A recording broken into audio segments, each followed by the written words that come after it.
Welcome to our daily word this morning. It is Friday that we know as of Good Friday in this week of Holy Week. So we've reached the end of this rather long week. So as always, I'm grateful that you've chosen to join me and to spend these few minutes together with me. I'm grateful that we've done this together for such a long time. I'm going to, of course, there we go, light my Christ candle. I need to remember to buy a new lighter when I go to the store and invite the presence of the Holy Spirit to be with me. And I invite you to do that as well if you have a candle to light. Otherwise, just invite the presence of the Holy Spirit to be with you in these few minutes together. Of course, the crucifixion story takes up many, many verses. And I'm sure that you don't want to sit through me reading the entire crucifixion story. So I read it and I worked my way through it and just thought, what is it that seems significant to me? What bothered me about it? Besides all of it, of course. But I stopped at this one verse, Mark 15, verse 24. Then they crucified him and divided his clothes among them, casting lots to decide what each should take. It's the crucifixion. And you know, Jesus wasn't killed in a moment of chaos.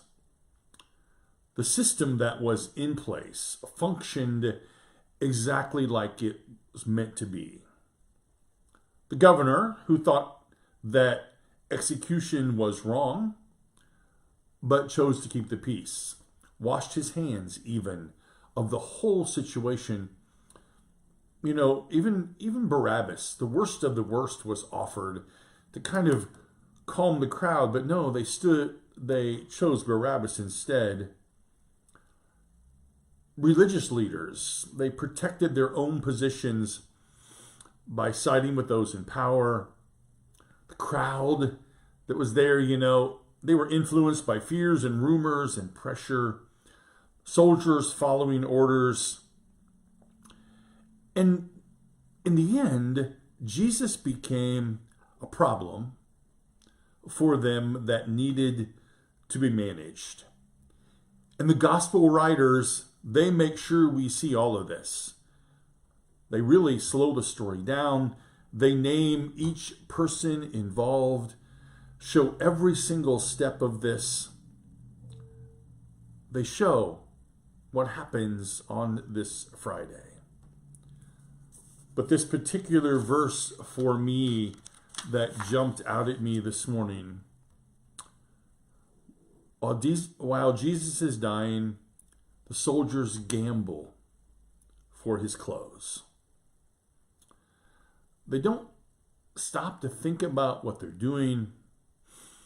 They don't seemingly see the seriousness of their actions. They just keep going. You know, Good Friday doesn't ask us to put on grief. But what it does is asks us to see the significance of this. The betrayal, the anger, the crowd, the hatred, the washing of the hands, the casting of lots for Jesus' clothes, the crying out, my God, why have you forsaken me? Let him save himself. The story goes on and on, all the details that we get. You know, what's left in the end is a witness, a small group that stays. They can't change what happens, but they refuse to leave. They stay present even when it costs them. Their presence seems to keep something human alive in a moment that chooses to erase it. When it's all said and done, it's Joseph of Arimathea. It's Nicodemus. Interestingly enough, you've heard this enough from me, who asked for the body of Jesus and placed it in the tomb. Good Friday is the day that we pause for just these few moments, because Good Friday doesn't end with clear answers or a victory at all. It leaves us with a body, and it leaves us with silence. And a question that we can't avoid, I don't think, is where are we in this story? How do we fit? And this reminder, that we are in this together. Working on my sermon for Sunday, just a little brief insight, it's about Good Friday. It's about last night, Monday, Thursday, when we are reminded that we're forgiven, that it's love that Jesus wants from his disciples. He tells them they'll betray him. They deny it. They do. They run away and hide at the midst of all of this, at the fear that grips them. It is, the silence, I think, where we ponder what we would do and where we'll be. And the good news is that, Mary and Martha, that we'll hear on Sunday, go to the tomb, the stone, and the violent earthquakes roll away. The resurrection's already happened. And Jesus says, "Go tell my brothers." In spite of it all, in spite of this crucifixion, in spite of the dividing of his clothes among the soldiers, in spite of their denial and hiding in fear, he still calls them brothers. So wherever we find ourselves in the story,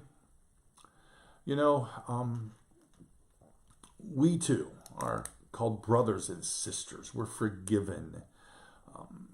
We're set free. And so something to ponder for us. On Saturday, it's always in silence, in stillness. Let me see what it says. In silence, the stillness awaits. We just wait, knowing that something miraculous is about to happen.